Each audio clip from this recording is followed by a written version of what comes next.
Welcome to episode 453 of This Week in League. I'm Nate. And I'm Jay. And I'm Glenn. How you doing, fellas? Fucking great. Lovely weekend. Feeling fucking energised. Yep. Energised is the word. No? I'm fucking Robinson Crusoe over here. I just had 4 days off. It's low energy Glenny. Loving it. Calm as a Hindu cow. When'd you get back today? Sorry? You're what?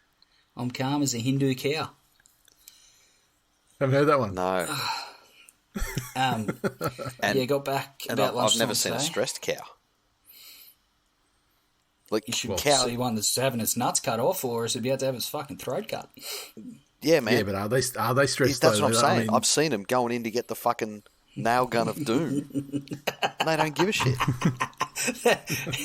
If this episode's not called Nail Gun of fucking Doom, you're a damn fool, Gillis. All right. Hang on a minute. Let me just write that down Because quickly. fuck me, I know 30 fucking black and orange wearing cunts that fuck could do with a nail gun of fucking doom.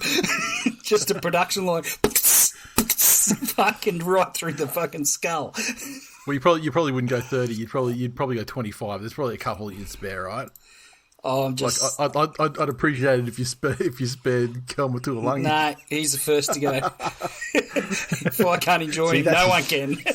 See, that's just vengeful. Yes. Hey, correct. did you see? I mean, we don't usually do a lot of news on the recap episode, but did you see that the West Tigers called Tuolangi in to the office and said, "Listen, Kelma, we just wanted to open the corridors of discussion again, and we're just wondering how committed you are to this shift to Manly next season." And his response was very committed. Very. I'm not fucking staying I no could way. not be more committed. Free at last. To be honest, if you'd let me run out each week and play for the Tigers in a Manly jersey, I'd probably do that. That poor fucking guy. But I mean, like, think of the years worth of first grade experience in a no pressure environment he's getting. It's great. The perfect development pathway. Yep. Good times. Anyway, we can hit the recaps. How about that? You got anything else you want to talk about before the start of the proceedings? You're very quiet, Jay. Yeah, you are quiet up there. Dave, what happened to you this weekend? Well, no, we've just got 7 fucking trash games to talk about before we get to the golden shining moment of the weekend. So let's fucking begin. Look, it honestly wasn't. I was disappointed because I want to see. You know me. I got two teams. I've got the mighty Manly Seagulls. 2 teams, Nate. They call him. Two teams, Nate. They call me the mighty Manly Seagulls. And fuck Trent Barrett are my 2 favourite teams. And I was hoping to see a lot more out of fuck Trent Barrett on Sunday than I got. I'll be perfectly honest with you. We'll get there. I can definitely see the wheels turning the way you want them to, certainly with the media starting to sway and things, fair amount of criticism of Dufty. The one thing that I think makes the wheels, the canary in the coal mine of coach transitions in clubs that are headmastered by Gus Gould is when stuff starts leaking to the media that makes the coach look stupid or powerless. Mm. And this week we got the first one. I mean, Trent makes himself look stupid in terms of results every week, but when Gus mentioned in that interview in the lead up to the weekend's games where he said that Barrett had asked him for permission to run Flano Jr. in the 7 this week. Mm. And that's the first leak where Gus just starts fucking seeding out there that when he starts seeding that he's pulling the strings, that means that responsibility has to start coming his way a little bit as well, which means he has to transition the unsuccessful coach out of it. Has he had his oxygen sats tested? Is he drinking enough water? I think there's going to be some fatigue setting in for young Trent. See, I honestly don't get it. I don't get how Trent is in any real danger at all. Oh, he's obviously in fucking real danger. I mean, he's gone spoon 15 spoon, and he's looking like another strong spoon contender again. To be fair, Yeah. Yeah, I know. Like, if second last at best. and this is the first year he can go, okay, it wasn't my squad, it was Dean Pay's squad. Last year he lost the ability to say that, and this year even more so. And the ability to even more so not say that also comes at a supreme cost of a lot of money they threw at like your Birdos and Foxes and your Nadens and your Tavita Pangais and so on. So he now that the money's invested in there, he has to start performing. And like if he's still losing these games, come Magic round. Like, don't get me wrong. I mean, Madge is obviously. Like he's installed himself as a front runner because results. In addition to the results, I mean, you see those players on the field and they do not fucking want it. Like they're not enjoying themselves. They don't want to be there. But with Madge, right? Because you look at the next 3 weeks.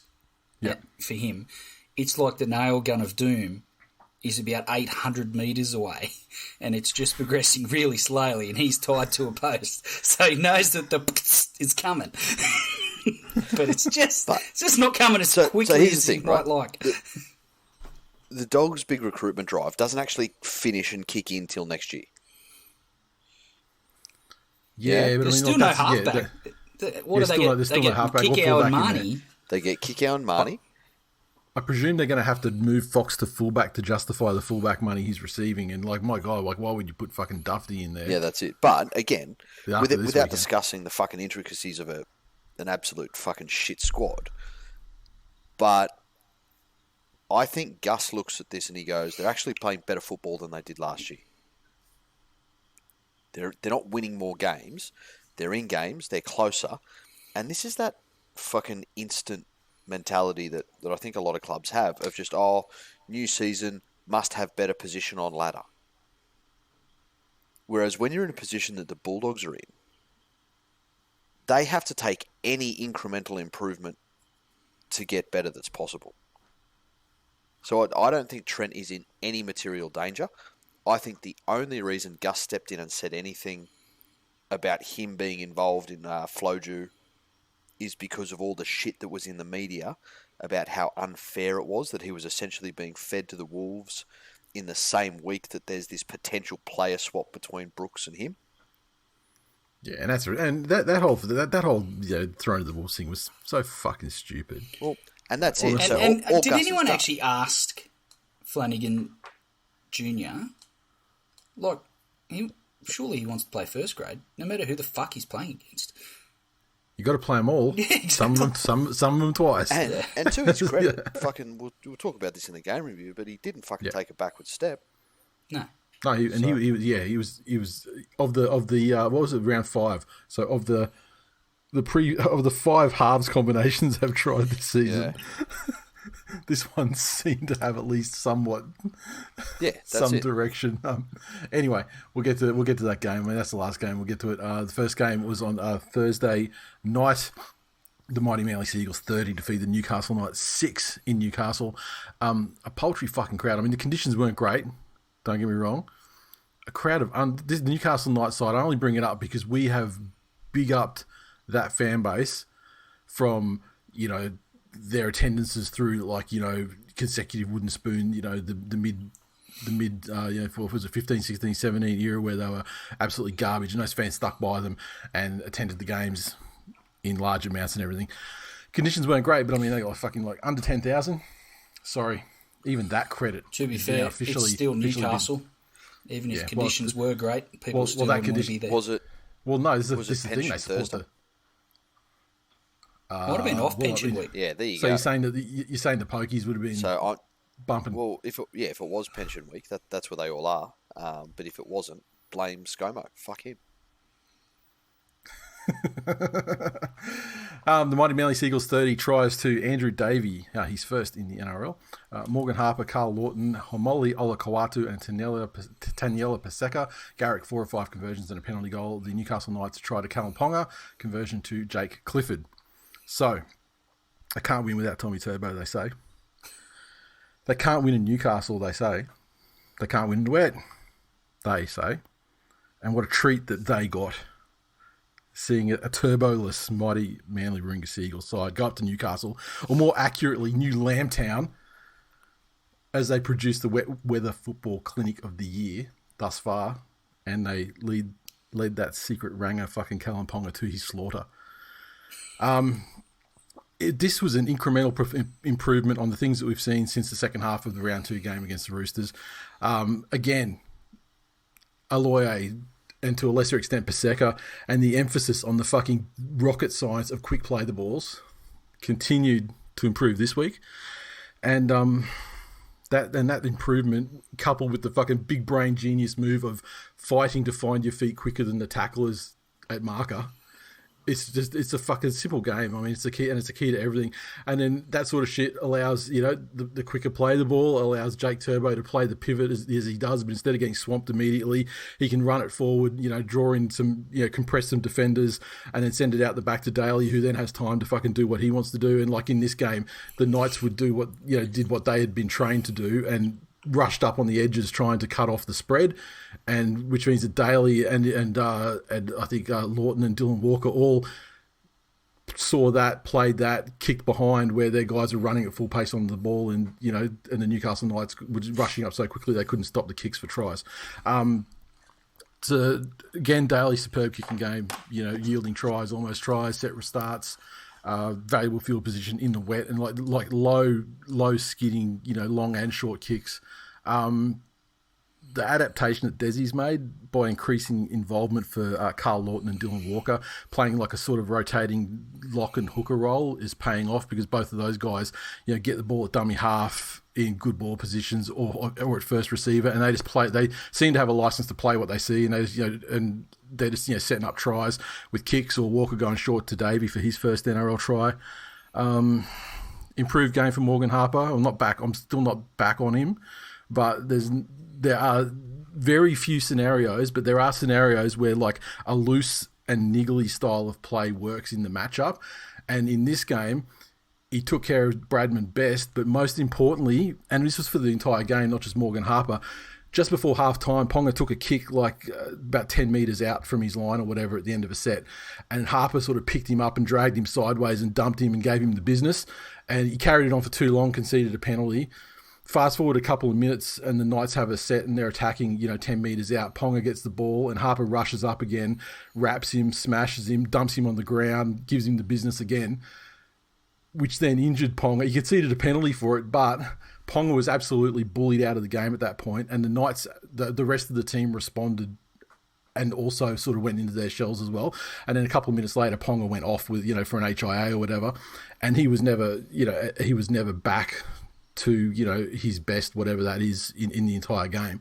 And so basically bullied the Knights team out of the game. And this is why I don't understand the money he's getting and the responsibilities and like leadership and stuff that the Knights apply to Callum Ponga, because not only does he not lead them very well, but he's one of the few players I think left in the game today that you can legitimately like bash him out of a game. What else have I got here? Andrew Davey, love him. He's truly like one of those Aldi players who doesn't have name brand recognition, but he has much the same ingredients and he's just about as good at half the price. And yeah, Marty Tapau on the flip side of that, he had about as much impact in this game as he has in all the games this season. And this time, though, he left the field after the first tackle. And finally, yeah, we've seen that ad comparing Daly to Jordan and all the other, GOATs. And with the field goals in round 3 and round 4 that he kicked, it seems like the opposition is scared of him from the 3-point threat as well. And this game, towards the end there, all he had to do was line up in front of the post 20 metres out. And the Knights all rushed up to stop the field goal, and Carl Lawton just ducked under and scored under the post. And all the Knights were thinking at that point was, oh, fuck, here comes a field goal. And it wasn't necessarily a disrespectful field goal, but it certainly would have been a game-sealing one. I think it would have put him up maybe 13. And he's ducked under and scored under the stick. So, pleasing performance, shitty conditions, wonderful wet weather football, and looks like it's starting to come together, fellas. Knights really dropped their bundle at the end. It was 10-6 with 10 minutes into the second half, 18-6 with 10 minutes to go. The Knights had their share of possession and created a couple of chances here and there to win the game. Win the game if they were good enough. They weren't. They just weren't good enough. And it was there. Manly controlled and handle the conditions far better than the Knights. And I agree with you on Ponga. I think people can see it. I don't know that Knights.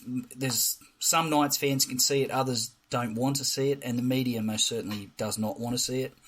But what you say about him is true. But he had one moment in this game, and they fucking banged on about it. Which was, and let's be honest as well. That moment was TWiL's moment. Exactly. He was just, But they gave TWiL credit for his footwork and his acceleration, and the rest of the praise, really went to Ponga. And I just think they want to erupt. They're primed at every game with Newcastle. They're fucking primed to erupt for him, and he just has to give them any excuse to do so. But honestly, there's a few players like that in the game. I just feel like he's done the least to earn that. The thing about Ponga and the way they jizz off it, I mean, if you look at his involvement in the game, his involvement in that game was about Luke Brooks's involvement in his game.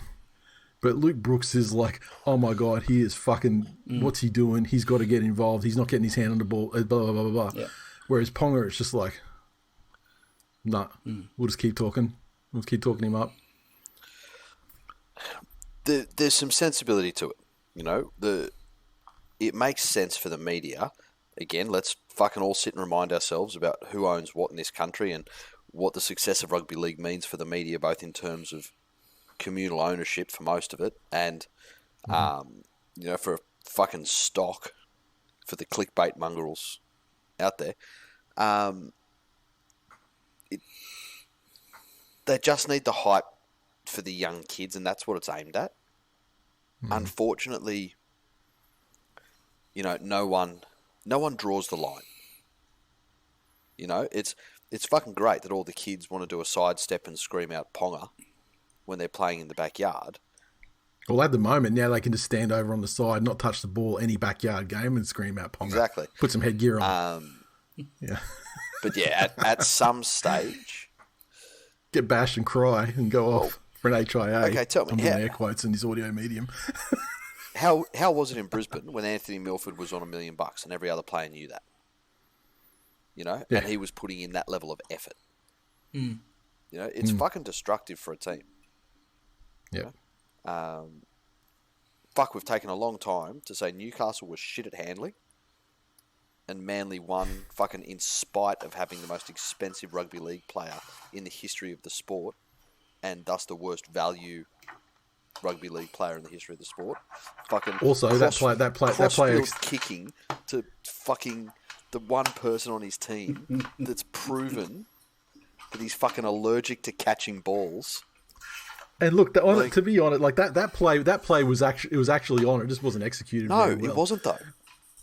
Of course, it was on. Oh, that's like saying, he was out there by himself. When I was 16, me fucking Cindy Crawford was fucking on. I just didn't execute it. Fuck off.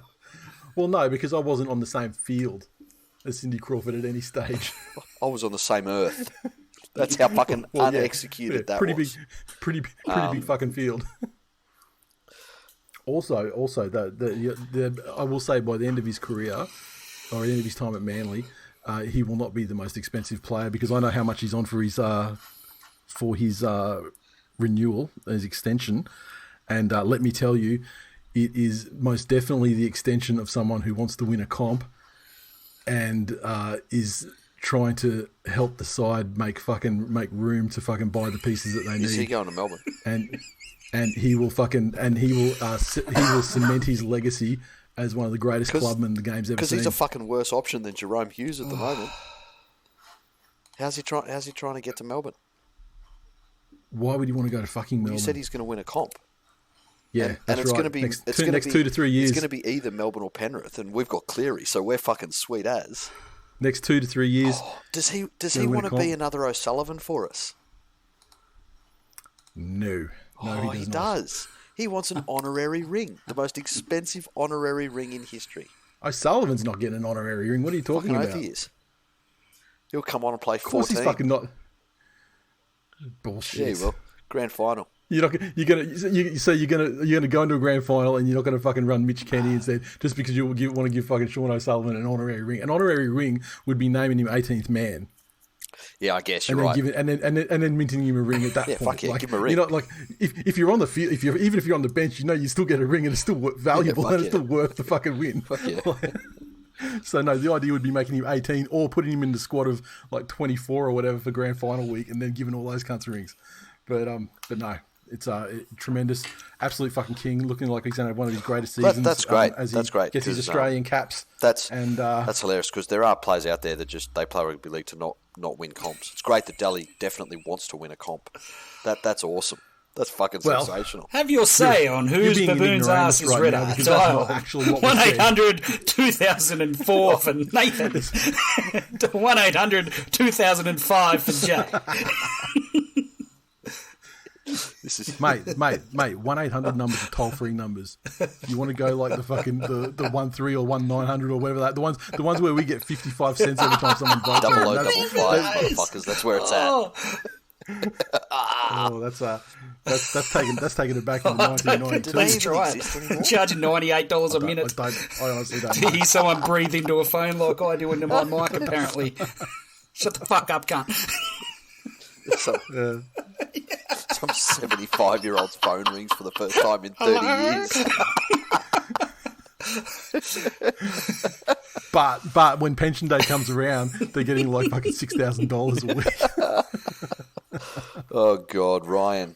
Anyway, said it must be tough being a Newcastle fan knowing there are 16 players out there who deserve credit, but the commentators are too busy deep-throating Ponga. Fuck, I'd forgotten how painful Newcastle are to watch. Yeah, it's true. Joe said, Battle of the $1 Million Myths. Indeed it was. Josh said, imagine thinking DCE was special. He's just a long-neck Benji. Fuck, Ben. How fucking ridiculous. DCE cross-kicking on his own 20 to Saab, who's shown he can't see the flight of the ball even if it had a string on it. Top draw stuff from the most expensive ever rugby league player. Yeah. I appreciate how you pick that up and run with it. and do you know what the end result of that crossfield kick was?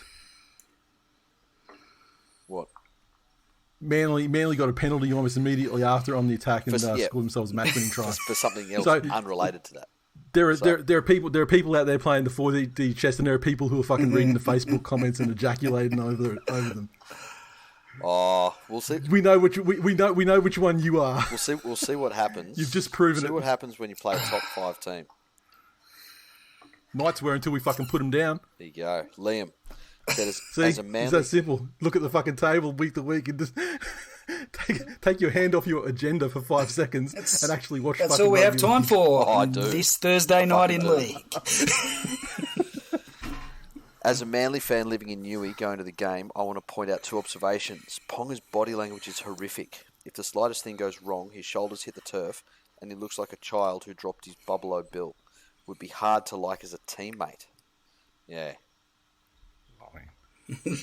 Secret rangers. I mean, they're hard to like as humans. I mean, let alone getting yourself invested in fucking team sport with them. At least Corey Horsburgh's fucking out and proud about it. Jesus Christ. And even he's hard to take. I'm uncomfortable watching him. Oh, fucking... Fatty Vorton fell in a fucking blender. Oh, fuck.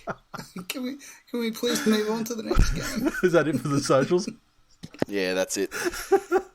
The Warriors 25 defeated the North Queensland Cowboys 24 over at Redcliffe. The Warriors tries to Jesse Arthurs, Josh Curran, Cody Nikorima and Ewan Aiken. Sean Johnson, 1 of 4 conversions. 1 of 4 field goals. Reece Walsh, perfect with the conversions, 4 of 4. The Cowboys tries to Dearden, Holmes, Drinkwater, Felt. Holmes, 2 of 4 conversions. 3 wins in a row now for the Warriors. You really see them starting to grow in belief. I think Josh Curran. I've said it before. He's a real footballer. I appreciate his game and what he brings to that team. And I think he's probably one of those guys, and dare I say, underrated. Not to the level of some other players in the competition, but You're only supposed to say that about your own guys. I mean, I understand at the moment it's a bit of a fucking desert We're out there. barely rated at all, mate.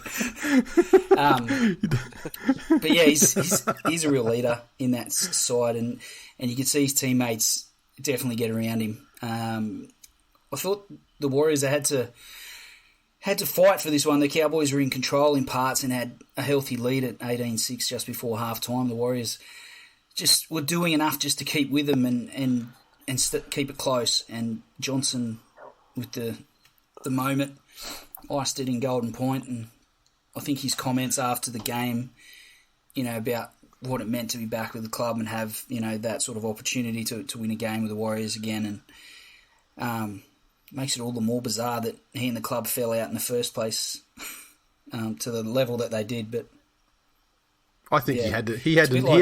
I think he had to find out as well. And now he did. He was a very different man when he came back, and Johnson's much the same. Yeah, fuck. Well, he'd come from the Broncos, mate.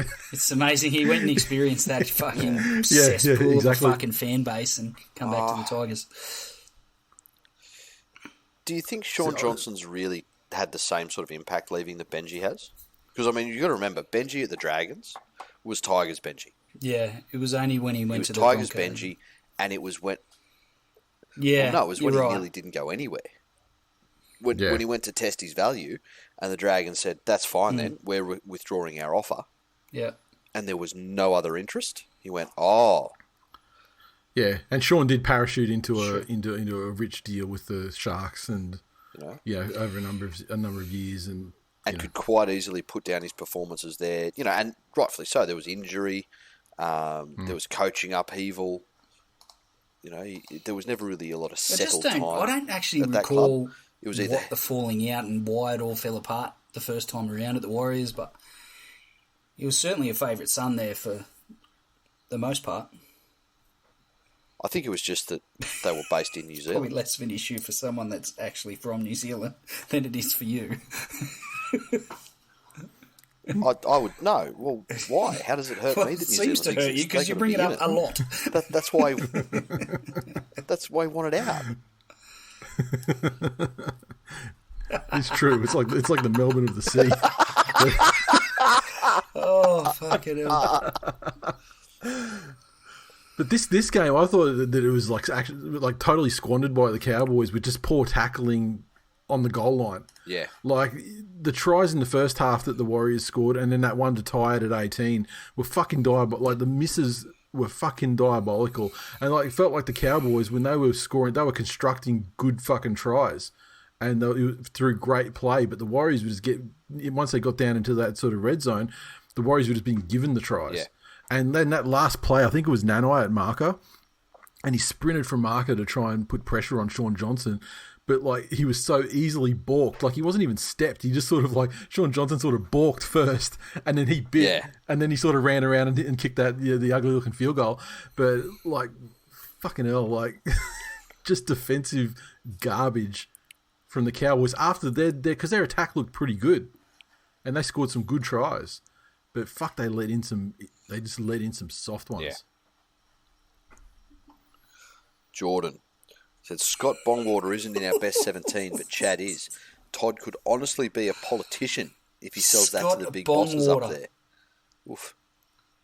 Fucking brilliant. James said, Reece Walsh will turn into the next Sean Johnson. Mark my words. Brackets, not a compliment. Thoughts? So in what respect is injury prone? I don't know. I mean, there are a couple of things. If you wanted to think uncharitably about Sean Johnson, there are a couple of ways you could go with it. So I'm interested to see what they actually maybe not realising you're not living up to the hype. That's it. Or look, I'd say just to be a bit kinder, some big sliding doors moments. Yeah, I think Reece Walsh is doing pretty fucking well in his career at the moment. To be honest, Matthew said, "Is it me or are some of the mid-level games this year throwing up some real entertainment? This game has two coaches now settled in their roles, getting effort from playing rosters that they now own. Traditionally unpredictable teams, possibly both on the up. Add some rule changes and a couple of exciting players on each side, and we seem to have a good product. If only Tigers and Dogs could do this, we have a potential ripper of a comp this year." I fucking love the Dairy Queen vibes. That's some 2022 vibes right there. Can the Dairy Queen play I get it all. Asking for a friend named Michael. Can the Dairy Queen play rugby league? What?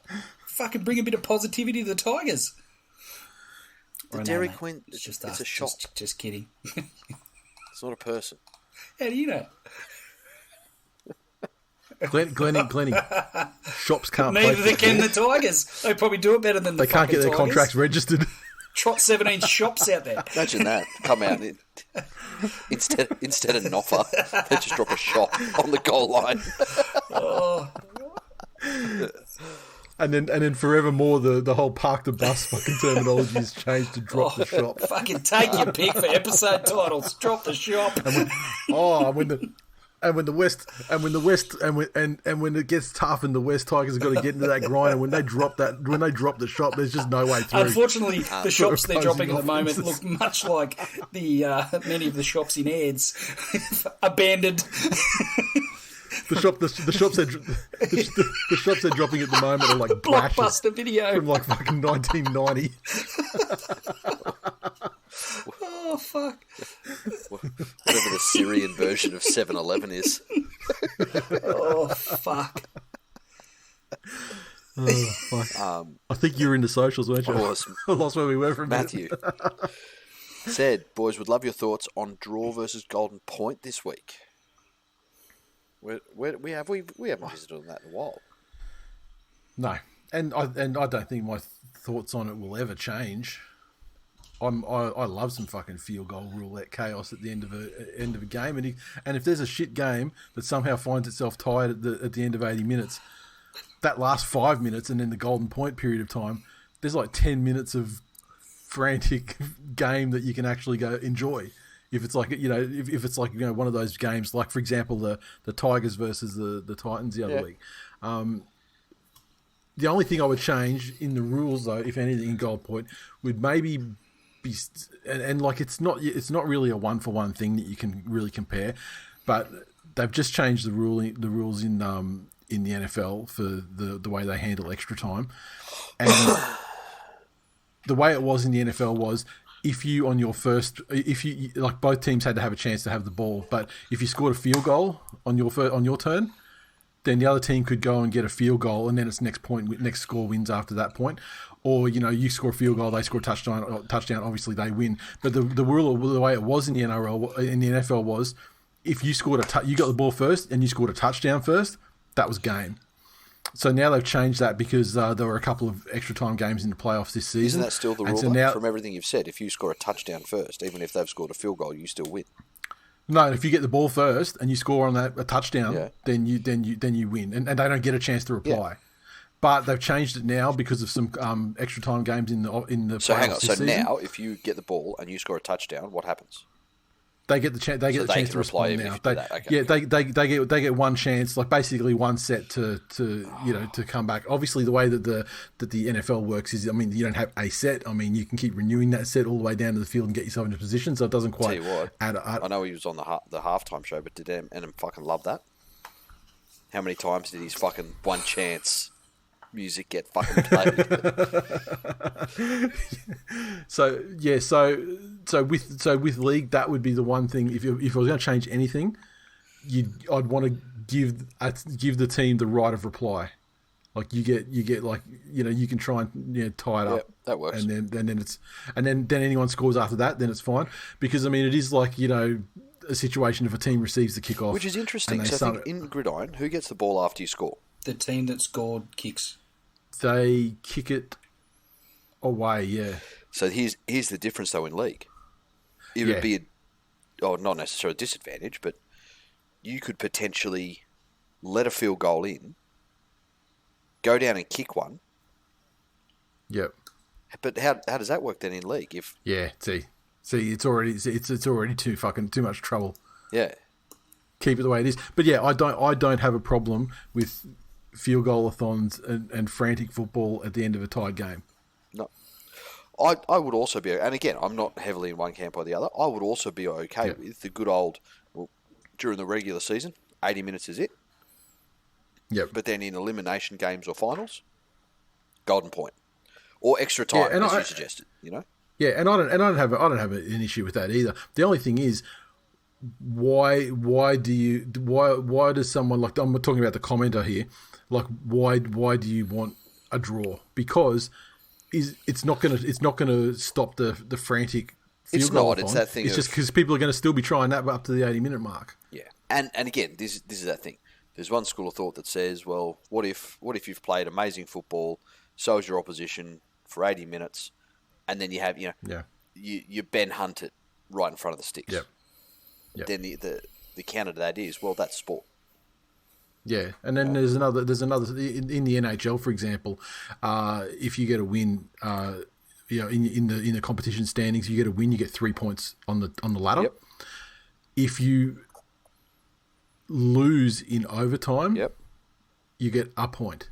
And does the other team get 2 points? And the other team gets the points for the win. Yep. But if it's an overtime loss, you get 1 point out of it. Yeah. So yeah, that's something that's that does reward the fact that it was tied after regulation. I don't mind that idea. But yeah. I mean, we're working on 2 and 1, so I don't know if like is 1 2 50% of it. Yeah. Yeah, is it worth 50%? How many games do they have in an ice hockey season? Fucking tons. Yeah, okay.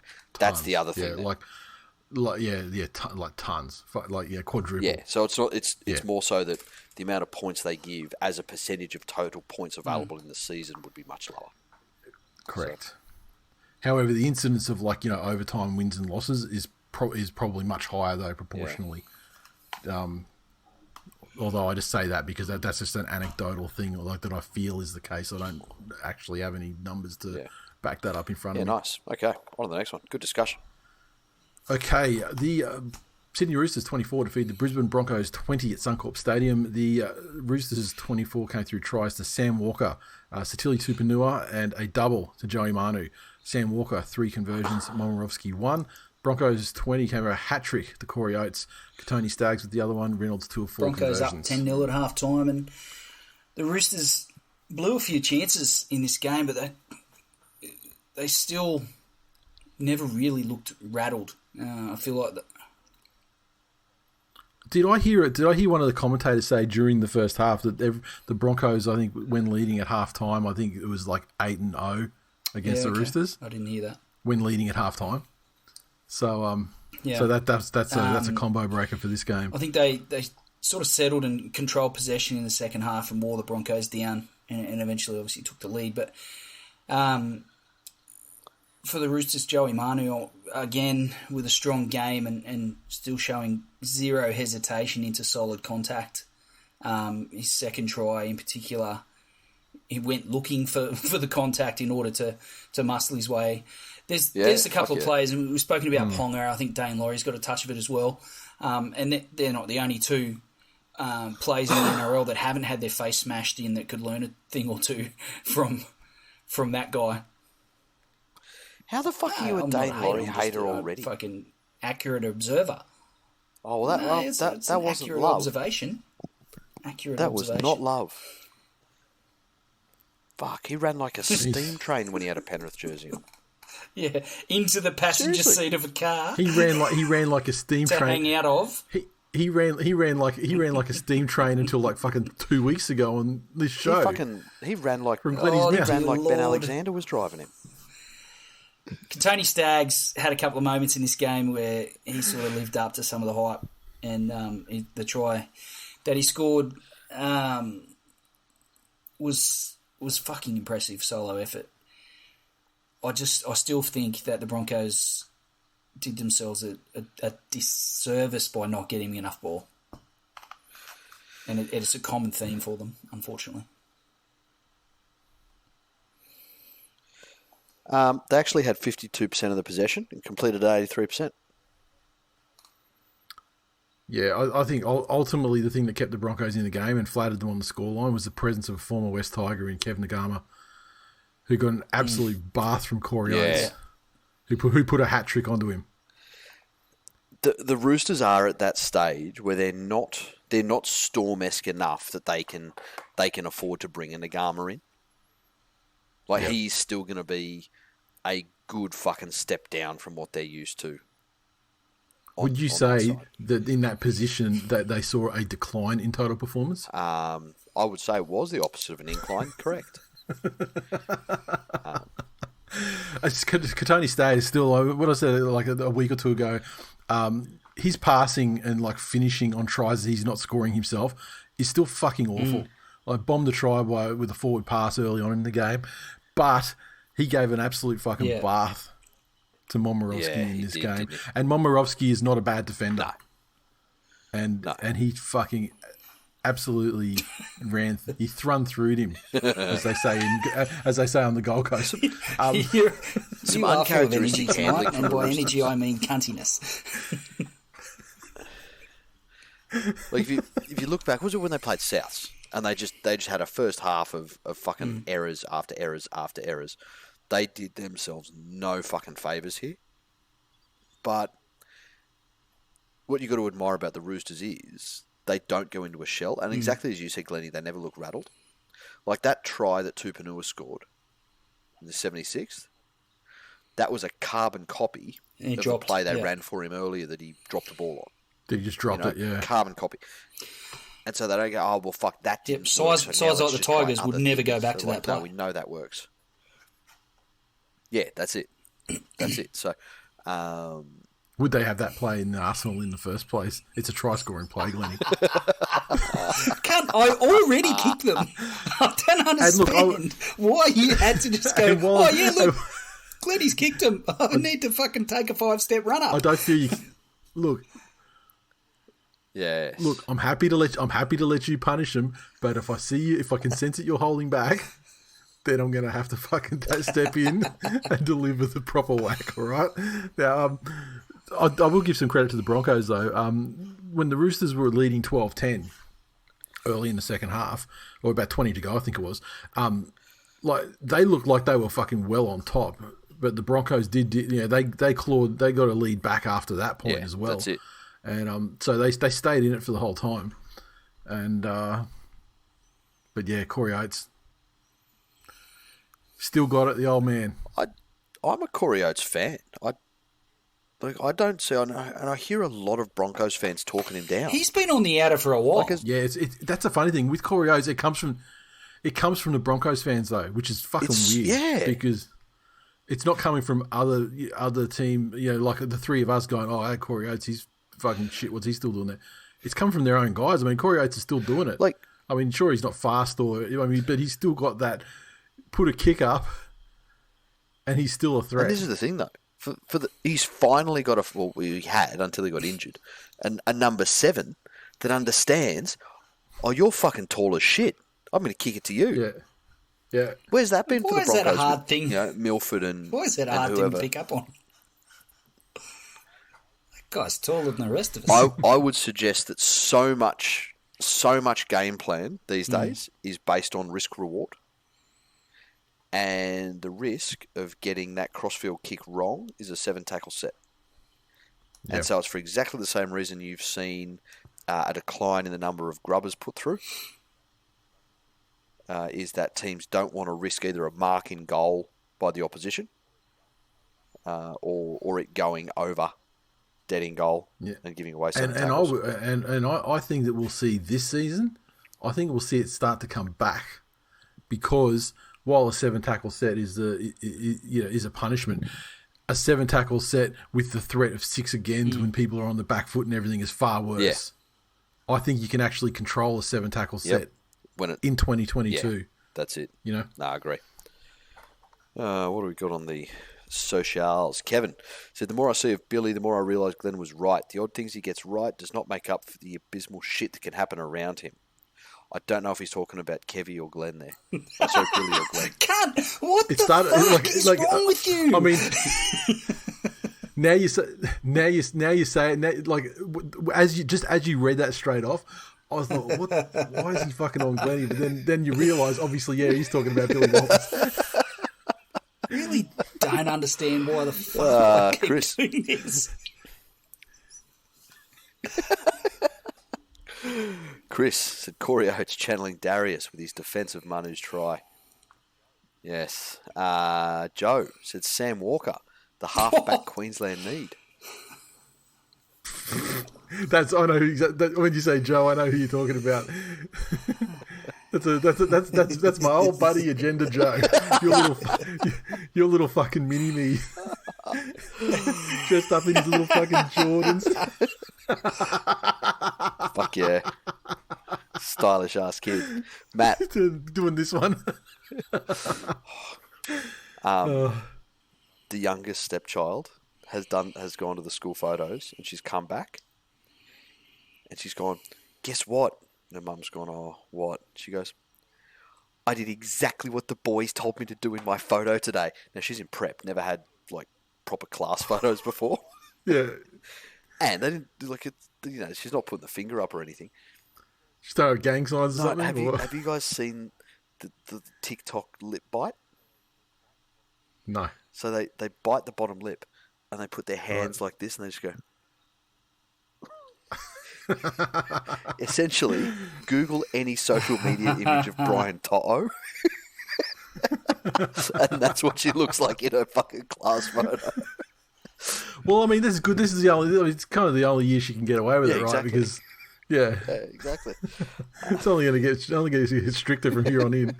Enjoy yourself. Matt said, oh, how cute. The Roosters treated Broncos like a Make-A-Wish kid before reminding them that they were terminal. If it wasn't for the Tigers and the Bulldogs, these special kids would get the spoon easy.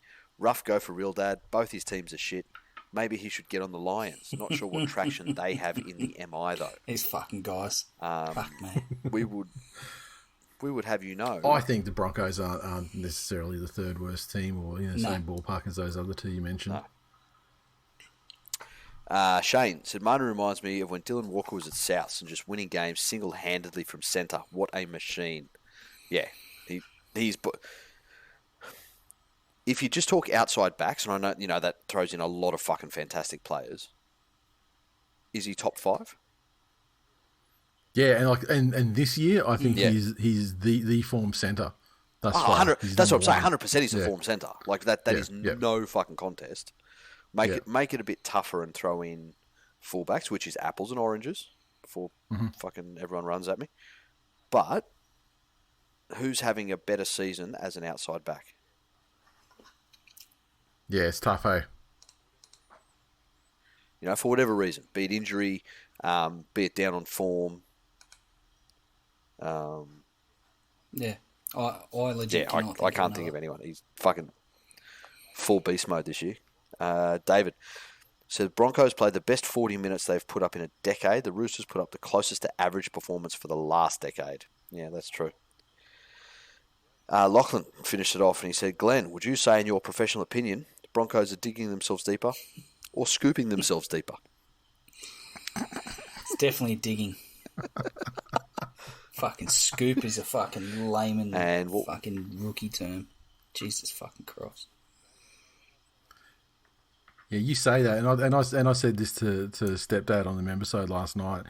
But I was talking to my mum's partner. He's ex-construction, just about some stuff I'm doing out the backyard. So I pull up my address on Google Maps, just a satellite view, just to show him the back what I was planning on doing. And well, when I did I'll put it out here. You're about to dox yourself. Well, it's in the suburb.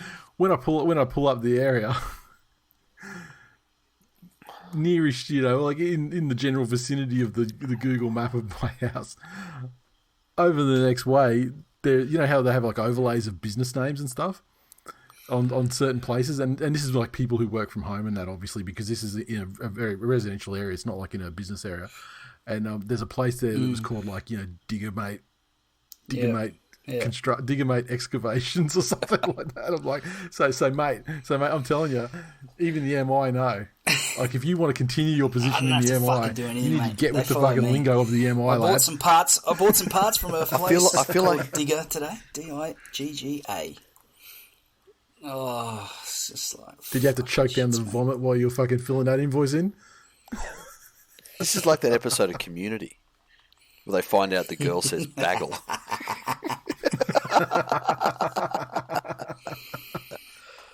Oh, great show. That's it. On to the next one. The Melbourne Storm 30 defeated the Canberra Raiders 16 out in Wagga. The Storm's 30 tries to Harry Grant, Ryan Pappenhausen, a double to Jerome Hughes, and Justin Olam. Pappenhausen 5 from 5 conversions. The Raiders, a try to Semi Valame, a try to Nick Chotrick, Schneider 3 conversions, and a penalty debate goal. over Munster and he's potentially having to take a $400,000 pay cut to stay at Melbourne seems fucking silly when you watch him play. Fucking happen. Like, some of the stuff he's done off the field and maybe some of the way he fucking carries on around the boys, they feel like they need to knock him in the line or this is... But when you watch that guy play, you pay him whatever the fuck you got to pay him. Yeah. Just watching him run with the ball in his hands and the sheer fucking terror of the fucking opposition players around him is fucking outstanding when he's on. Yep. Just even the couple of tries that he set up, he ran to the line at pace with a bit of footwork, and it's not like he's got the footwork of a prime Benji or that they just have no idea what to fucking do with him. Yeah. I reckon, fucking jet skis and brown paper bags and whatever the fuck you got to pay that guy to keep him there. Honestly, do you think that's a real story, though? I would be fucking shocked if Bellamy... He's a disciplinarian and all the rest of it, but he understands a fucking footy player better than most people on this planet. If it's true... And also when he's like signing up all the rest of the spine for like long extensions, I mean, like it's just it would be ridiculousness from the Storm, his management, and fucking everybody involved. For all every fucking link of the supply chain. All the clickbait stories and all the fucking clandestine meetings that he might have with the Dolphins or whatever, I don't think he wants to fucking leave. So just get the fucking deal done. Yeah, but if it was like a $400,000 trim would certainly to get when there's a club out there who will pay unlimited fucking money because they need marquee signings, it's just ridiculous. I don't think it's real. I don't think the Raiders were that bad in this game. I just think there was some key moments where the Storm had all the class and the Raiders just didn't have enough of it, and it's essentially what it came down to. It was only a handful of moments that the Raiders just couldn't go with the Storm. Purely, it boiled down to the class of the players that Melbourne have, and the Raiders just couldn't go with them. Yeah, that 100%. And for the Raiders, there are so many pieces there.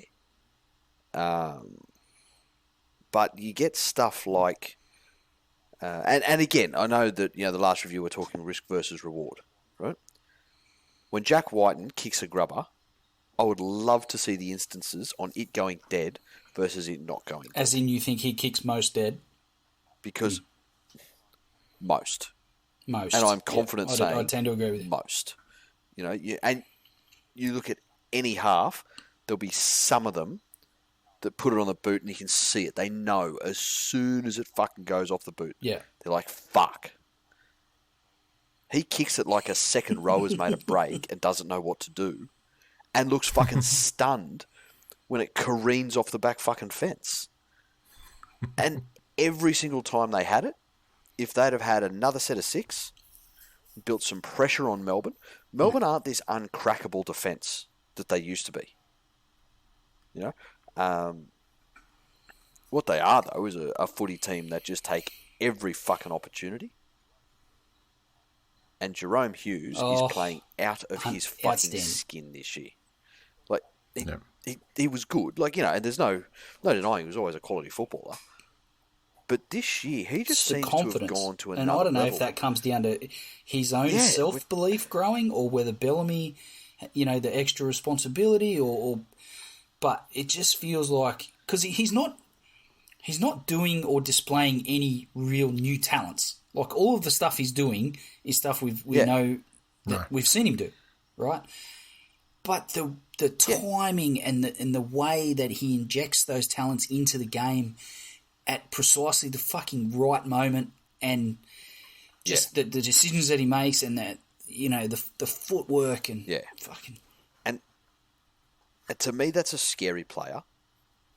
Like, and going over all the hype beasts we've fucking spoken about, what's Ponga improved on in his years in the league? You know, Cowardice. But that's the difference of someone that hasn't had the hype. You know, but again, you look at Nathan Cleary. You look at him 2 years ago to him now. You can see that he strikes me as on his Cleary craft. I'm talking about, and Jerome Hughes would be the same. He strikes me as someone that has that fucking work ethic, and it comes from watching your dad being a professional athlete back in the day, I'm sure, and growing up around that. Yep. And then obviously he's decided that's what he wants to do, and this is what it takes to get there. Whereas Ponga was gifted with some talent, and you know, some of his days playing rugby for Churchy, some of the highlight reels there are fucking ridiculous. It was like a man playing amongst boys. He was fucking amazing, but it's a different game, and he's still trying to do those same things on a professional rugby league field against grown-ass professional men. Yeah. Yep. Yeah, exactly. But the other thing with Hughes is he's had the systems and the coaches around him, and this is where I feel the Melbourne Storm just have this ingrained advantage that I'd suggest no other club does. That if Hughes went to Bellamy and said, "Fuck, Craig, what do I need to work on here?"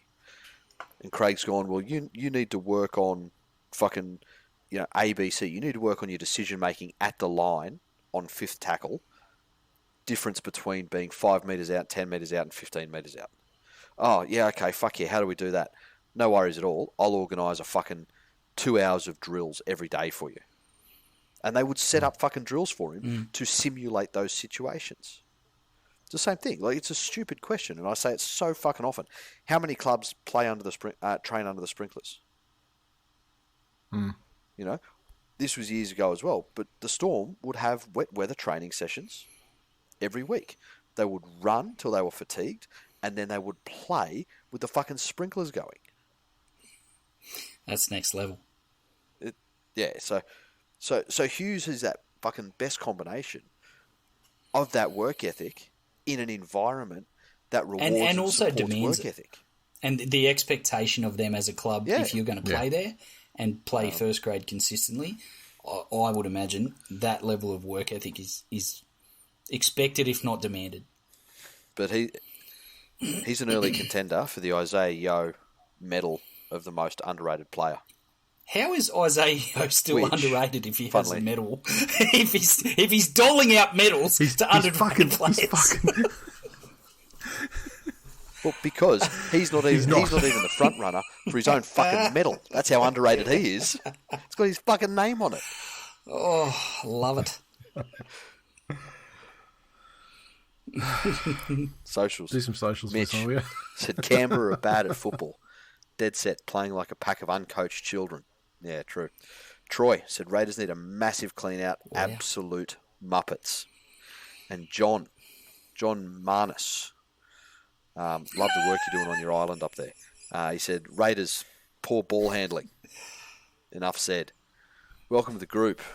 Johnny said we saw him join on the weekend. He's new to socials. He's come on board and he's a fucking Raiders fan. He was brave enough to put that out there. So, yep. Lovely. And he got the response he probably wasn't. he got the nice welcome from Raiders fans, but I think he probably... He's got to understand there's a big world out there, and there's only a little small portion of it that gives a fuck about their green milk.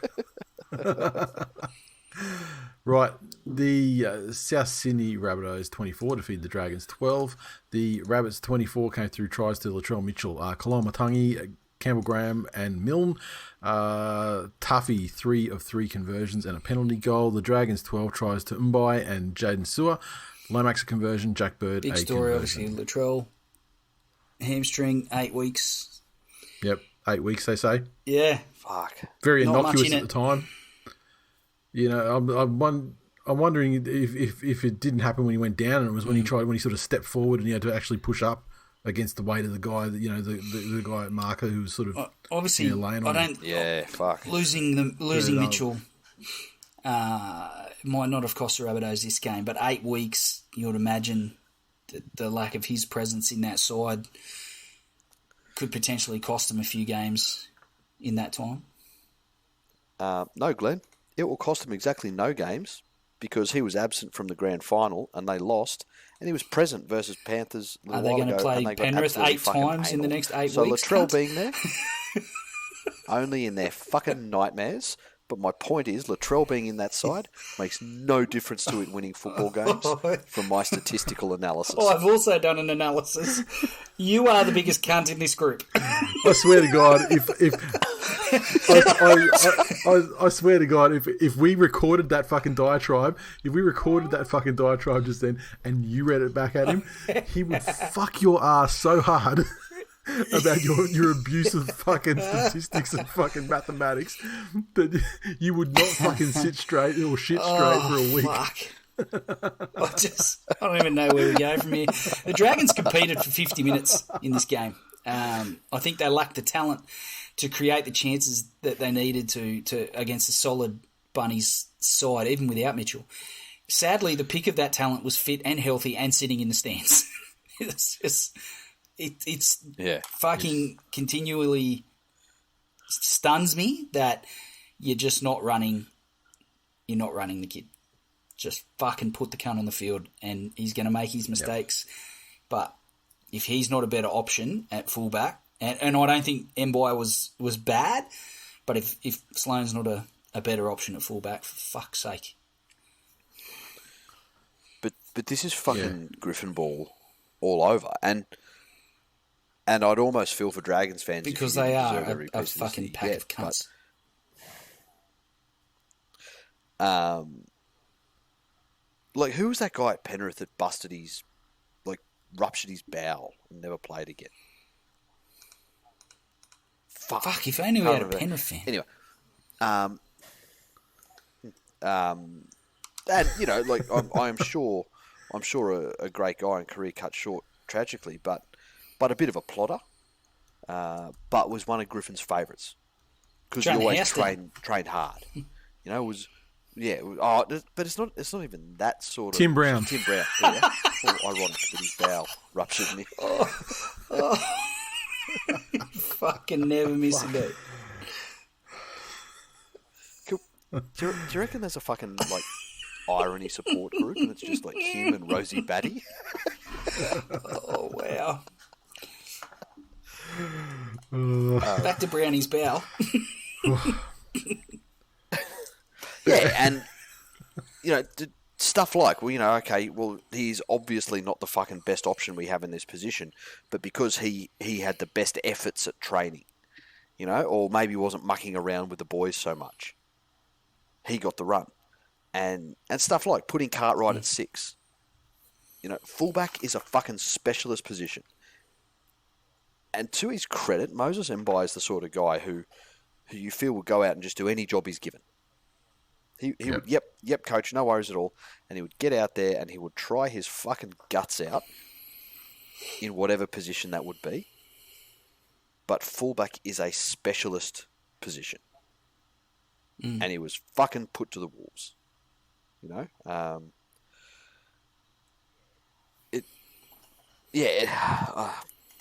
don't know if Dragons fans have had something from the club saying that, you know, we feel Sloane needs some time in Reggie's, or is there a fucking niggle that people aren't aware of, or whatever it is? Who fucking knows? But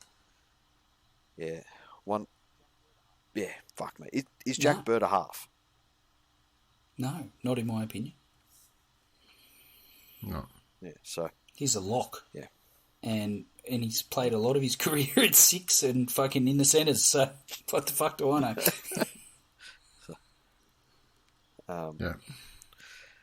And for Souths, fucking little Best Ilias. game he's played so far in first grade. You know, we spoke You can about see it starting to come together. yeah, we spoke about how fucking hard it is to bleed a new player, especially one in a responsibility heavy position. He seems to be taking this all in his stride. Yep. And there's been some rough games this year, but fucking how good for him that he is around a team of, attacking prowess and the skills of Damien Cook and a forward pack who on their night can match it with anybody else in the competition. He looks to be growing in leaps and bounds. It was a fucking great game. It was good to see. It was good seeing Damien Cook doing his thing as well. Yeah, set up Mitchell's trials. The set up footwork the in the middle was just fucking Jesus. Yeah. Yeah, that's it. No. Anything else on this one? No. Winston. So we don't even get our winning run to May. And why is he cut Sloan again? How does he think Mbai is a fullback? I have so many questions, and all led me to a belt and a Mars bar. Shane said, God, these Dragons are woeful. Watching McCulloch try to capitalise on no markers 8 metres out was like watching an elderly duck running in glue. And you could also see the disparity between McCulloch era hookers and Cook era hookers, because the guy that Cook put the footwork on in the middle of the field was McCulloch. And Can you say that again? Sorry? Oh, look. The guy that Cook put the footwork on? That was a fucking Dr. Zeus one. To say McCulloch doesn't move well laterally would be a fair understatement. Yeah, that's it, hey. But, even in contrast, McInnes had a fucking blinder for the Sharks. They had someone there. Like, it wasn't like they were struggling to plug that fucking hole. He was their best player. Other than Joshua. Yeah. Joshua said the fact that young blokes were dropped for Mbai is an absolute embarrassment. You aren't going to win a ring, bro. Just let the boys play what there is to lose. Or what is there to lose. Sorry. Oliver said Hook has no idea what he's doing. The end. Dropping 2 out of 4 future spine members to play random non-elite guys out of position. Baffling and hilarious. Welcome to Griffin Ball. Lando. Oh, fuck. This one made me sad. Lando is a true OG of the show. Aussie's man alive. He said, I am a hair's breadth from getting a Dolphins membership and starting from scratch. I am legitimately about done with this fucking basket case club. Cunts. Absolute hatful of hopeless, dick-fingered cunts. I've been following these pricks for almost 40 years, and aside from 2010, they've given me fucking nothing. I should wipe them like a dirty ass when they sign Woods. Fuck them. Fuck them straight in the ass with a dry cock. I'll pay for your Tigers membership. Cry me a fucking river. That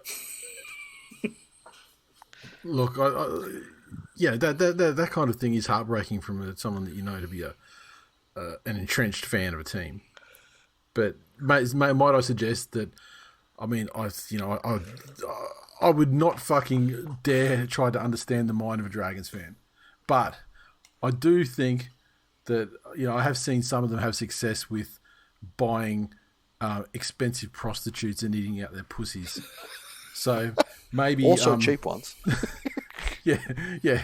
So maybe try a succulent lady of the night meal. Or if that doesn't work, see if that fucking makes the medicine go down any better. Like a dozen movies a day. See what that does for you.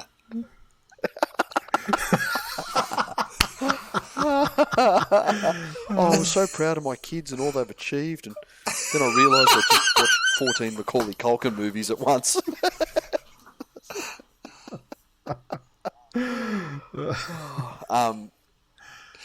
Look, if you get a Dolphins membership, we will fucking pay for a brand new set of fucking Lucky Undies to commemorate in Dolphins. To commemorate your new fucking Dolphins fandom. Keep us posted. Dan said 2014 Pricey can't coach, 2020 Mary can't coach, 2022 Hook can't coach. Pretty sure Doust was the problem for a consistent period too, right? Fuck, maybe your team is just a bunch of fucking losers and the fans are finger-pointing sooks. Who said that? Dan.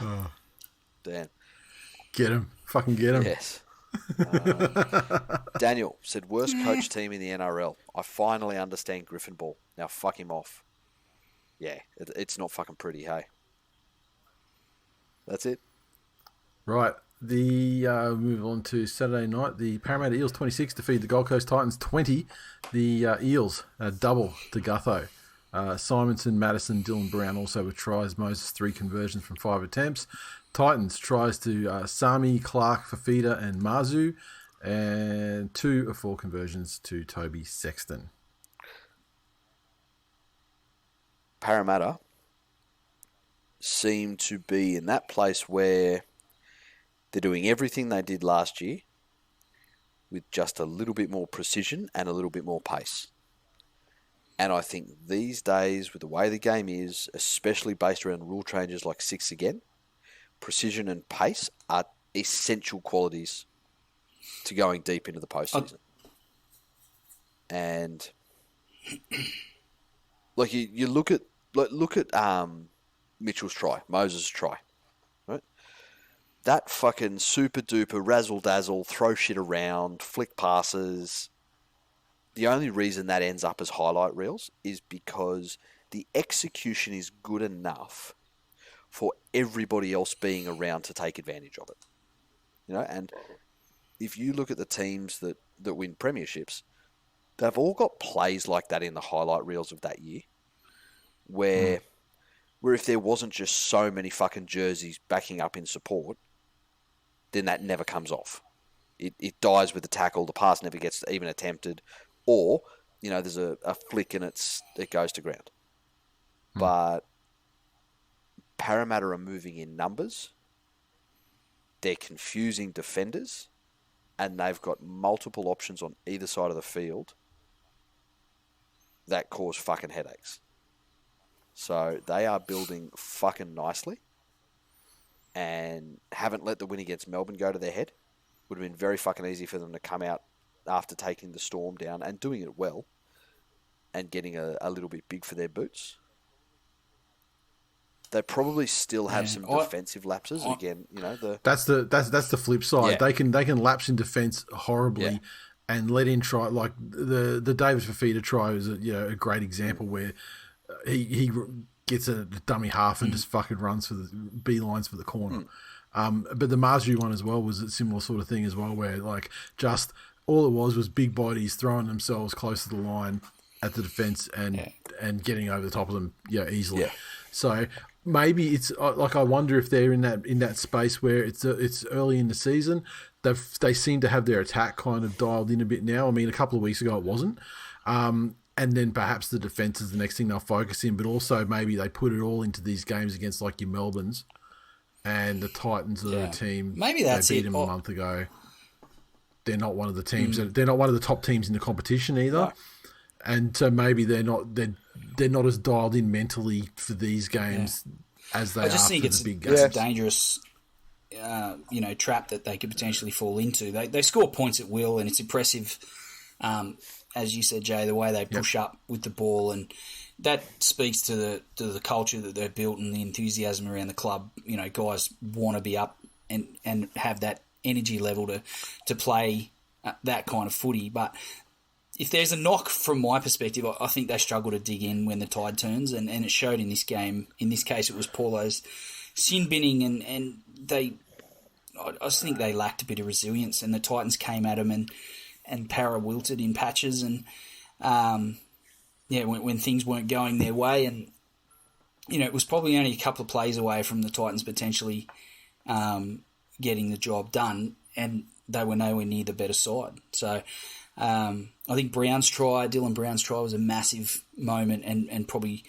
went a little bit unnoticed. The fact that I feel like the Titans had a little bit left in the tank to come back and get Para, and that play, it was Stacks on there, and he managed to come up with a ball and score and put the game to bed. Essentially, it was those sort of plays over the course of the season are huge.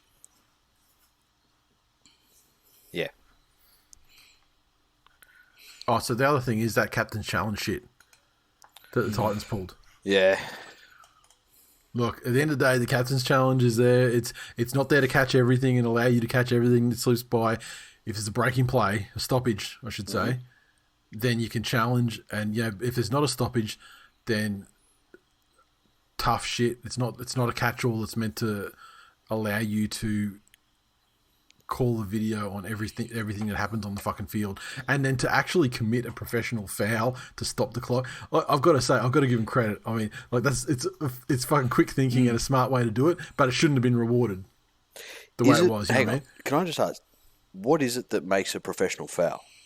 Is it's not committing a foul to prevent a try being scored? I thought that. Well, no, because I mean, professional foul. I mean, you can do it. You know, if you're laying on a guy because your defense is in disarray and you just keep laying on the guy to slow him down and let your guys have a chance to get back, that can happen anywhere on the field. It doesn't have to. It doesn't have to be the case where, like look at how many times. Look, what would you say the number one professional foul is in the game? I think it is holding a player down after a long break, and like the wingers trying to lay on the guy until some of the guys can get back and form somewhat of a defensive line. Now here's the thing, right? Look, and now this is Wikipedia. It's not a fucking official thing, but it says the professional foul in rugby league embodies a similar concept to other sports: a deliberate breach of the rules in order to prevent a scoring opportunity. So that's where I think all of this, and I'm not saying what they did was right. Yeah, it's still semantics. But it's not a professional foul. Yeah, it doesn't matter. It's semantics. Take the professional foul out of it. They still committed a penalty to stop the play, so then they could go back and say, "Oh, I want to review that." You know what I mean?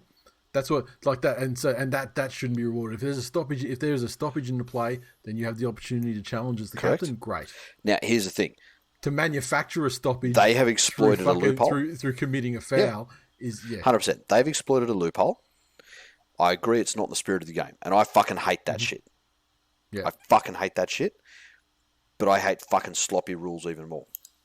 Yeah, watch it get closed. 100%. And before Thursday, and this week, so it fucking should. There was a big discussion on the Facebook group about it, and I read. I didn't hear this myself, but I read that somebody heard the ref say, if you get it wrong, he'll go to the bin. Correct. Yeah. Which I'm That's happy with. That's the right call. Yeah, and that wasn't because that, and I don't think that was because of the challenge either. I think that was because the ref on the field had interpreted it as professional foul. That's where no, he can't because all the chat was it coming wasn't a scoring opportunity. No, but I'm saying that's what I think the ref was thinking though. Because you can't just get sent. You can't be sent to the bin just for holding the guy in a tackle. I mean, fucking hell, Jakey Turbo would never be on the field. That's what I'm saying. So they couldn't have binned him just for giving away the penalty on purpose. Yeah, what I'm saying is they're not going to. I don't think there's a bylaw in the rule book that says if you manufacture a penalty situation so you can captain's challenge and fail, you would be sent to the bin. That doesn't exist either. Not at all. Yeah. Yeah, interesting. Professional foul. But like I think it's a great big brain fucking play within the rules at the time. But yeah, not in the spirit of the game and likely to be loophole very closed. Quickly, yeah. Almost immediately. If it hasn't by the time this episode comes out. Yeah, that's it. Either in writing or in interpretation or something that they put a directive to the to the referees. Yep. Here we are, socials. Let me get out of that and back into this one. Fuck all socials on this one. Scott. Oh, shock me, it's a Titans game. Said, that'll do me. We aren't winning games until we drop the dead weight, Proctor and Wallace. Another year of development and growth. And fucking long time in the woods listener, Shunter Senior has come off the top rope with winners are grinners and losers can crawl back in their holes. So, fucking how good. Yeah, fuck, man. I don't know. They better plug the hole. Yeah, I mean, surely they will. I mean, this is the thing that has typified the Volandis era has always been about throw rules out there and then patch them up when they're found to be wanted. Yeah, exactly. Okay, so Where are we? The Sharkies, of course. Where are we? I say, as I look at Glenn's forlorn face, knowing what's next to come. The Sharkies 30 defeated the West Tigers 4 at PointsBet. The Sharkies tries came through Britton Nakora, the Mutt, Ronaldo Mulatalo, Jesse Ramian, Will Kennedy, and a double to Sione Qatar. Nico, 3 conversions. The Tigers, a last 30-second intercept try to Ken Marmalo. The absolute junkiest of junk time ever. Oh, what the fuck have I got to Plenty explain yourself. Fucking pack of cunts. You've been selling it. You've been selling us fucking a story about these Tigers for close to fucking nigh on 12 to 13 years at this point, right? Yeah, no one bought it though. To be fair. Sadly, this could have been 60, but the Sharks left most of their tools in their kit bag and because they simply didn't fucking need them.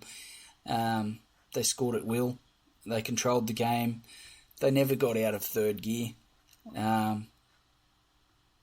The lack of interest or application, and again, several players, Tamau's come out, off Ngowi said after the game, Maguire in the press conference, and we're doing the hard work. We're doing the hard work at training. But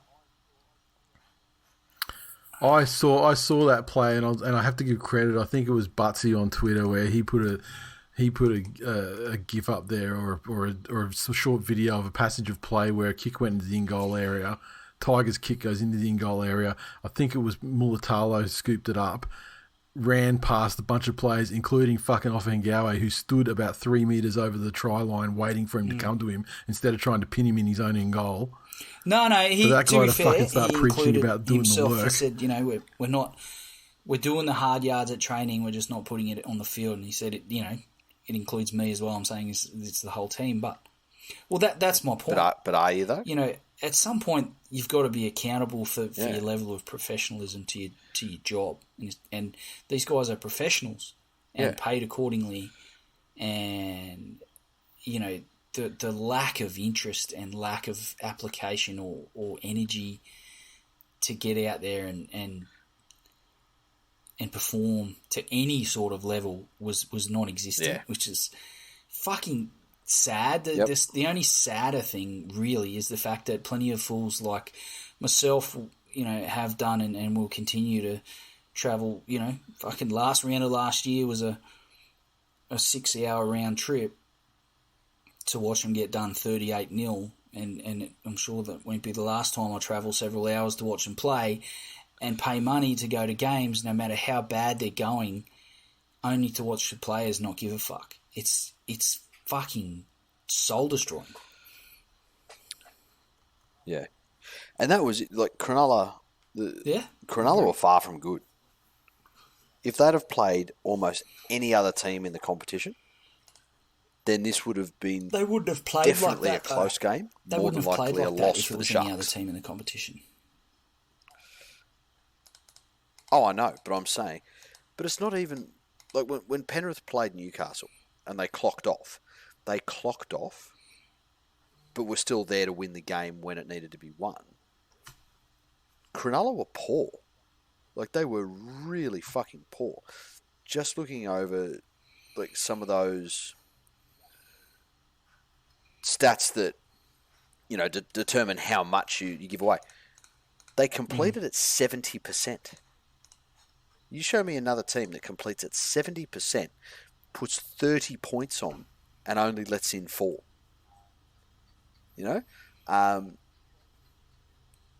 You show me a team that misses 21 tackles, only lets in 4 points. 15 errors Cronulla had. 15 errors, 5 penalties conceded. They won 30 points to 4. It really was a showing of the Tigers not giving a fuck. And I know we've had our fun at the Tigers' expense. It's beyond poking fun at. The question now is clearly as we said earlier in the show, to be when, not if, Madge gets the boot. But the next few weeks, we've got Para on Monday. I think we've got the Rabbitohs, and I can't remember who's after that. Like, it's not getting any fucking better. Nope. It's fucking not. Where's the thing? Where's the easy game for the Tigers? Oh, fuck. The week Tommy Turbo comes back. Turn it around, boys. We're on. I'll have that one marked on the calendar. We've got this. Back it up. Take the digger off. Put the scooper Mate, on. that's just ignorance. We're trying to have a fucking intelligent, fucking knowledgeable discussion about rugby league, and you got to bring absolute ignorance into it. It's fucking embarrassing. Fucking scooper. Jesus Christ. No, you know can't. what you said it was the other day? I think the scooper's your word, not ours. We're diggers. Yeah. I'm fucking team digger. I'm official digger crew. I fucking love it. Oh, fuck the Tigers and their fans. And what's going to happen is Madge is going to get fucking punted. Who comes in? So Sheensy takes over in a caretaker role until Flanagan comes on as their new coach. Fills them full of the vitamin S and watch them fucking rip. If you're Flano looking at that playing group, do you take that job? Yeah. Yes, because you get a lot of money to be a professional first grade coach. Yeah, fuck. And people like money because stuff costs money. Peptides cost money. End of story. Yeah, fuck. It's a high paying job, and people who have the skill set to do the job like to get the money for doing the high paying job. Yeah, but I don't know. Like you've always got that safety net of England. If it goes bad, but also when you're coming into the Tigers organisation as a coach that's not Maguire, like as a coach that's not in the staff at the moment, it's a great situation because you've got that period. You've got like 2 years probably grace because you'll probably get a bump anyway. It just generally seems to happen that way. But if it goes wrong or it doesn't go right as quickly as you'd like, it's not your roster. You get to turn the roster over, before you really have to be accountable for anything. Yeah. Well, I do agree with what you're saying. It's kind of like free money for 2 years. Yeah, fair enough. Punting Madge and putting Flanagan or any coach in there solves the problem immediately, nor is it the whole answer to the problem. Nicholas, so the difference between both forward packs is ridiculous. They struggle to gain 40, Sharks gain 80. Tigers forwards are struggling to control the ruck. They do get fucking dominated on the weekly. Ash, so the Tigers dutifully serve their purpose, reminding Dragons fans that it actually could be worse. Yes. Mendoza said, forget the Noffa Highway, the Mamalo motorway is just as bad. Dead set fucking shocker from Mamalo as well. I mean, his name gets in the record books for that intercept at the end, but he was fucking terrible. Yeah. And like the ability to turn and chase is fucking not like he's got the turning circle of the Queen Mary. Yeah, he certainly does. And just like some lazy fucking options like chasing kicks that were behind him. Not good. I mean, he actually made Noffa look like the best winger in the team. Fucking hell. Briefly. Jordan said, can 30 blokes collectively hate one human so much they played this badly week in, week out? Are they talking about Maguire or me? Right. Yes, they can. It's always you, Glennie. It's always you. Sam said he can't decline anymore when you're at rock bottom. To which our good friend Steve replied with, in an infinite universe, an infinite decline will consist of an infinite number of rock bottoms. And then what did the fucking nerdiest nerd that ever nerded fucking respond to that? I don't know. It mustn't have been humorous. His answer was, fuck off, nerd. Yeah. So why didn't you just say that? Why'd you ask the question? Because he wanted to try and have a shot. He was trying to fire a shot across the bow of one of his detractors. That's why. That's fucking why. Jesus. Oh, just fucking Will Smith him. Kind of my Just fucking Will good Smith shoulder him. out of his socket. I'm not going to do that. I'd rather fucking take pot shots from afar through a fucking digital medium.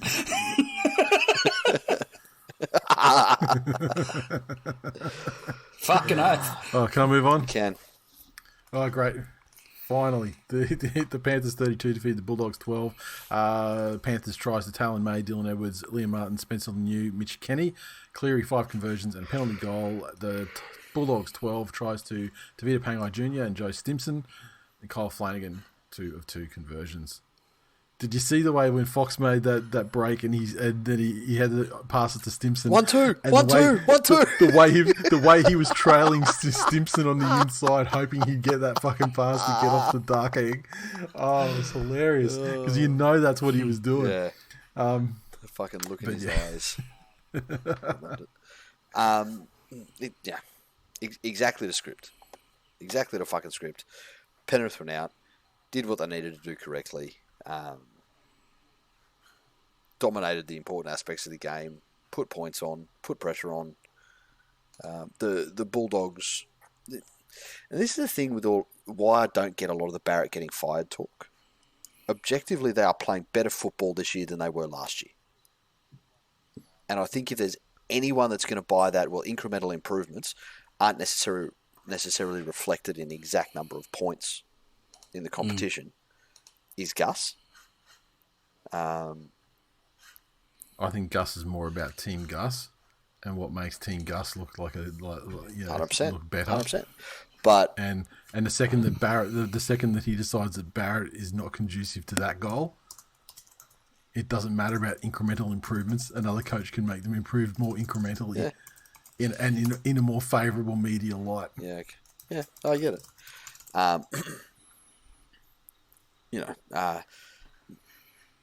Penrith just keep doing what Penrith do.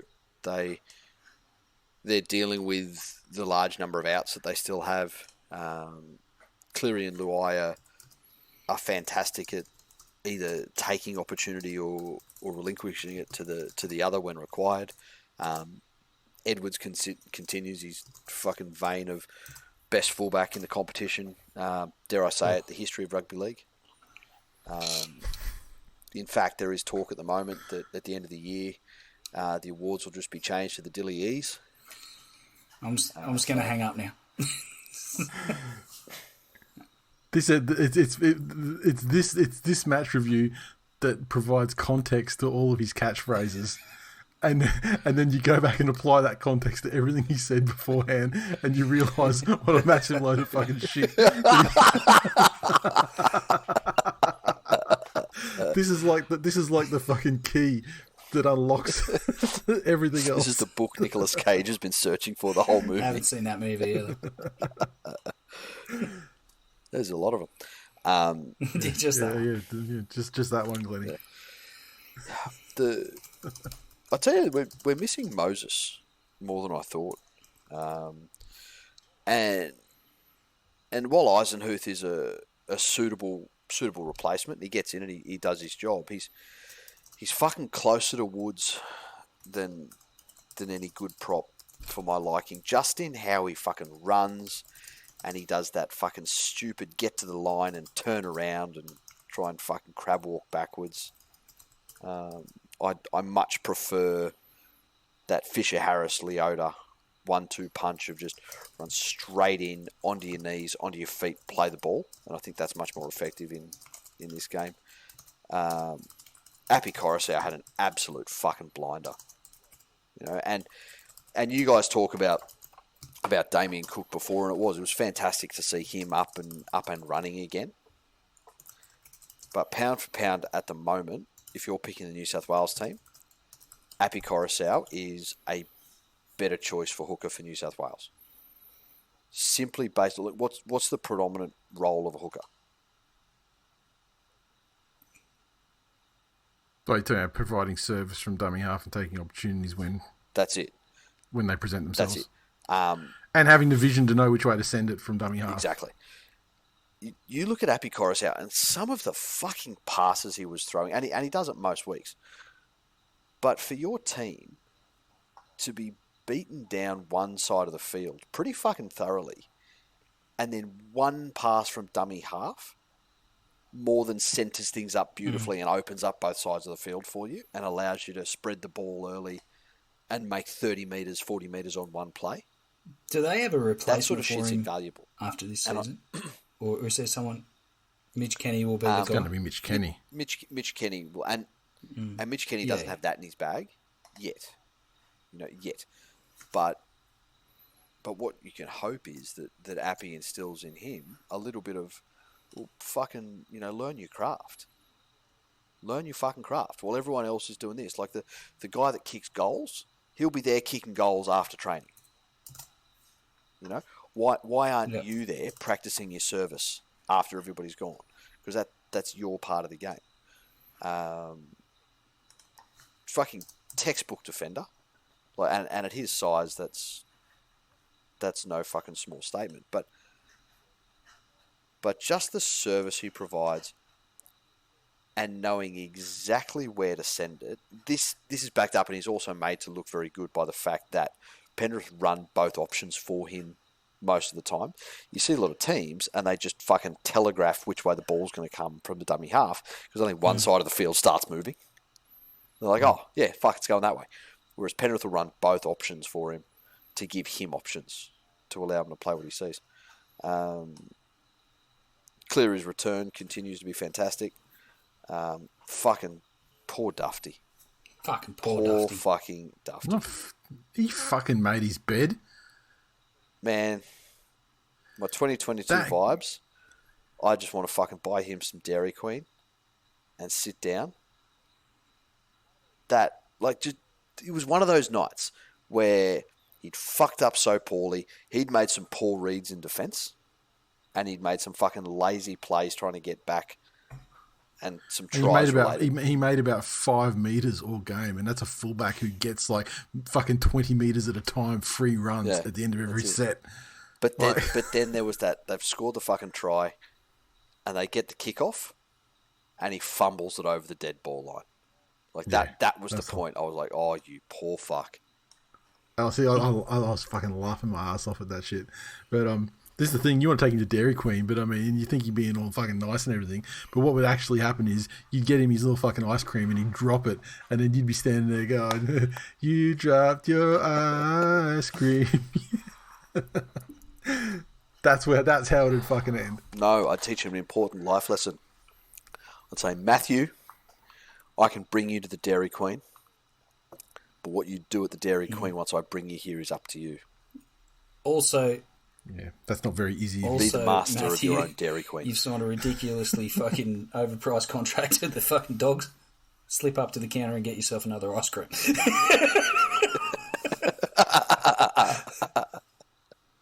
I tell you what, I do now. I do understand that what the Dragons fans were saying last year when they didn't seem to be too fussed about him leaving, though. Yeah, that's it. Because he definitely showed some holes in his game. Yeah, spot on. Let's say. Yeah, spot on.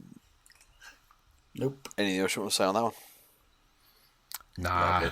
It's so Rishi said Dufty has as many errors in the first half as meters. Has anyone ever done that before? Fucking hell. Timothy said Flano and Burton can't do fuck all if the rest of the Barrett and Gould's love child is an abortion. That is true.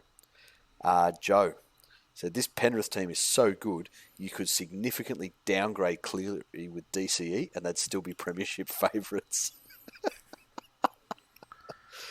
Oh, Genta Joe, I fucking love you.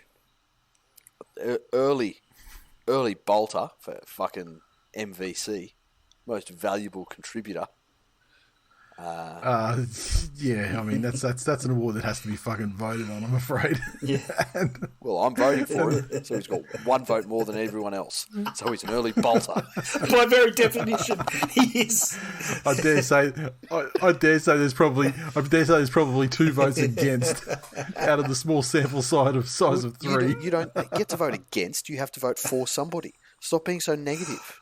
What flavour do you have? You have to vote for someone. Cocaine flavour? Fuck me dead. That's why he's fucking there all the time. It's obviously some new lingo from the fucking TikTok kids. They're calling Dairy Queen cocaine. Fucking happened today. I reached old man status. Oh, what happened? The kid's in the back of the car. I've just picked him up from his mother's for the week. They're coming and, hey, what'd you do? How was your week? Tell me about it. Oh, I went to the scooter park and I was scooting and I almost did a whip around. No cap. Oh, they're doing the no cap thing. And I'm like, oh. But you know. I know what it means, but I'm just like, oh no, do we say that now? Oh, that was my first old man moment. You need to sit him down and say, listen, you need to speak like a human being, because while it's fun around your friends, you'll be in situations in your life where you just can't get comfortable saying shit like that because they'll think you're a fucking idiot. Do you know who and they says will not no give cap? You the job or the promotion. Do you know who says no cap? This is Kalen I'm sure it's Brian Toto. Brian Toto fucking says it for sure. Brian Toto's... I guarantee you. Oh, fuck off. Bizzer is wholesome as fuck. He is the best role model you could have for your kids. Oh, he'll fucking pick up the trail on his fucking on his fiance's dress, no cap. Exactly. Exactly. Go Bizzer. Robert said Flano Jr. played super well. I reckon he may be the partner for Burton. Dufty showed why the Dragons let him go. So they're still shopping for a fullback and waiting for their hooker, but after the game earlier in the day, the Dogs are a shoo-in for 15th. Timothy said Dufty looked like he was still at that party with Vaughan during lockdown. And JDHD said, a reminder that some Dragons fans started a petition demanding that the club re-sign Matt Dufty last year. Yeah, there you go. Name them. All of them.